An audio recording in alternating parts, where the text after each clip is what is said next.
Hello, this is Mustafa Bajaldin with the PILR podcast. Today I'm with Professor Thomas McDonnell, who is Professor of International Law here at Pace and author of the book The United States, International Law, and the Struggle Against Terrorism. And he's here to talk to us a little bit about that. Professor McDonnell, can you talk to us a little bit about the theme of your book?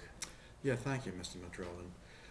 The theme of my book is really twofold. The first is that most Muslim countries were colonized by the Europeans or by the Russians, and to a great extent, the response of violence by a fragment of the Muslim population is due to that.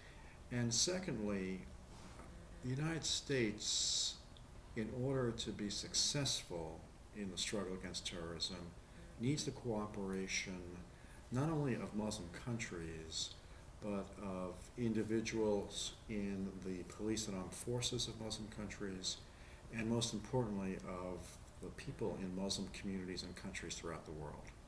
So to the extent that the United States violates international law, it tends, in my view, to make it much more difficult to obtain the cooperation of those individuals and countries, cooperation which is essential if we are to really get control of the threat that terrorism poses. Excellent. And in terms of the Obama administration now, they've been in power for 2 years. Can you share with us how they're different from the Bush-Cheney administration? Yes, I think many of us in the international area were quite concerned, have been quite concerned about the Bush-Cheney administration's counterterrorism policies. The detainee abuse scandal in particular, I think, raised a lot of concerns. And many of us hoped that the Obama administration would really turn a page on this and put that behind us. And I think we have to say that the Obama administration's reaction is mixed. On the one hand, the Obama administration has to be commended for ending torture and cruel, inhuman, and degrading treatment. I think that unquestionably has occurred. At least I've not seen any reports suggesting that the mistreatment that was carried out in the various detention centers has continued. Secondly, I think the Obama administration has to be commended for moving a lot of the individuals who were held in detention centers into the criminal justice system, into Article III courts in the United States. So I think that is all to be, applauded. Areas where I think the Obama administration has failed to meet the promise comes in the manner in which counterterrorism operations are being carried out in Afghanistan and Pakistan and other areas of the world. And I'm referring particularly to the use of weaponized drones and special forces.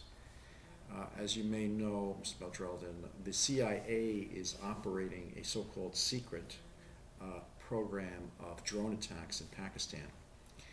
And in this year alone, according to the BBC, they've carried out some 70 such attacks, killing 200 people. The difficulty, there are a couple of issues here. The first issue is entrusting the CIA to handle this. The CIA is essentially an espionage agency. It operates covertly, even though the entire world is aware of its operations in Pakistan and perhaps other areas of the world. And the real difficulty is that there's a lack of transparency as to exactly what the CIA is doing in these areas. Okay? As Philip Alston, who is the rapporteur to the UN's Human Rights Council, has noted, we just really don't know exactly whom the people are that the CIA is targeting, how many civilian casualties actually are resulting from their targets, okay? And whether or not military necessity was really satisfied in carrying out these attacks. So to me, using the CIA is really a big mistake. And certainly given their poor record on intelligence in the run-up to the war in Iraq, and also their integral role in setting up black sites and in handling torture and waterboarding and the like, they are not the agency to be entrusted with this type of task. The second aspect of this is a broader question, and that is whether or not using weaponized drones, in fact, is going to ultimately help us eliminate the threat that terrorists pose to us. The difficulty is that some studies suggest that targeting the leadership of religiously motivated terrorist organizations is counterproductive. That is to say that instead of actually kind of wiping out or eliminating the threat, the manner in which the attacks were carried out actually strengthens the terrorist organization. So given the religious motivation of both the Taliban and of the Al-Qaeda and quote-unquote associated groups, it's really questionable whether or not this type of attack is going to work. The next point is really related, and that is whether the moral authority of the United States is undermined by these types of attacks. Here we have the most advanced technological country in the world using these weaponized drones where an individual in Langley, Virginia essentially is pressing a button, causing this attack thousands of miles away.